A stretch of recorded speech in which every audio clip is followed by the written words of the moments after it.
CID కస్టడీలో తనపై దాడి చేసిన వారిని గుర్తించానని ఏపీ డిప్యూటీ స్పీకర్ రఘురామకృష్ణరాజు తెలిపారు. తన గుండెలపై కూర్చుని కొట్టిన వ్యక్తిని స్పష్టంగా గుర్తించానని, ఆ నిందితుడికి కొందరు మద్దతు ఇవ్వడం అందరికీ తెలుసన్నారు. ఇప్పుడు తులసిబాబును టీడీపీ నుంచి పక్కన పెడతారని భావిస్తున్నానని రఘురామ చెప్పారు. నా స్టేట్మెంట్ తీసుకున్నారు. సుమారు జరిగిందంతా బ్రీఫ్ చేయటం సుమారు గంట సేపు పట్టింది. ఆ తర్వాత ఇక్కడికి తీసుకురావటం, ఐడెంటిఫికేషన్లో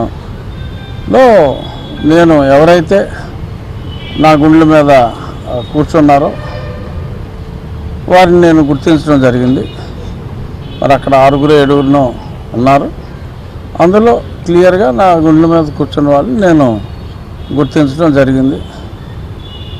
మరి అతను ఎవరన్నదే మరి వ్యక్తిని అయితే నేను గుర్తించా, ఖచ్చితంగా ఇతనే అని చెప్పా.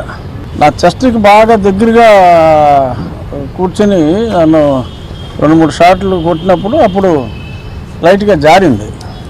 సో నేను ముసుగు అవసరం లేదు, ముసుగున్నా లేకపోయినా ఈ వ్యక్తికి మిగిలిన వాళ్ళు దూరంగా ఉన్నారు. ఇతను బాగా మరీ దగ్గరగా గుండెల మీద కూర్చుని సెల్ ఫోను ఓపెన్ చేయమని అతి దగ్గరగా వచ్చినందువల్ల అది కూడా కర్చీఫ్ లూజ్ కట్టుకుంటారు కదా, కొంచెం నన్ను కొడతాం మూమెంట్లు అన్నీ ఉన్నప్పుడు సో మొహం కూడా ఆల్మోస్ట్ ఎలా జారిపోయిందంటే ఆల్మోస్ట్ కనపడిపోతుంది కదా. సో మొహం కూడా చూడటం జరిగింది. సో ఇప్పుడు నేను గుండెల మీద కూర్చున్న వ్యక్తిని అయితే స్పష్టంగా ఐడెంటిఫై చేశాను. టీవీలో చూసాము అదంతా. తులసి దళం అని గుడివేల నాయకుడు, తెలుగుదేశం పార్టీని ఇతనే బతికించాడు, దిక్కు దివాణం లేని తెలుగుదేశాన్ని బతికించాడు అని ఏదో రకరకాల స్లోగన్లన్నీ చూసాం. మరి నిజంగా మరి మేము ఇంకా చంద్రబాబు నాయుడు గారు, పవన్ కళ్యాణ్ గారు కృషి అని అనుకున్నా, మరి ఇతను కృషి అని వాళ్ళు చెప్పుకుంటున్నారు. మరి అది ఎంతవరకు నిజం అన్నది నాకు తెలియదు. టీడీపీ ఎమ్మెల్యే సపోర్ట్ చేస్తున్నాడని చెప్పి అన్ని పేపర్లో ముందే వచ్చేసిందిగా, అఫీషియల్గా చేయలేదు. జగమరిగిన సత్యాన్ని మళ్ళీ ఇంక చెప్పాల్సిన పనే ఉంది. చెప్పుండాల్సింది. నువ్వు నాకు సలహా ముందే ఇచ్చుంటే చెప్పావంటే నిజంగా చెప్పలా, తెలుసు కదా అని చెప్పలా.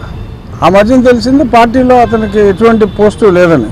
అంటే గుడివాడలో ఎమ్మెల్యే పోస్టు ఉంది కానీ వేరే ఎటువంటి పోస్టు పార్టీలో లేదు.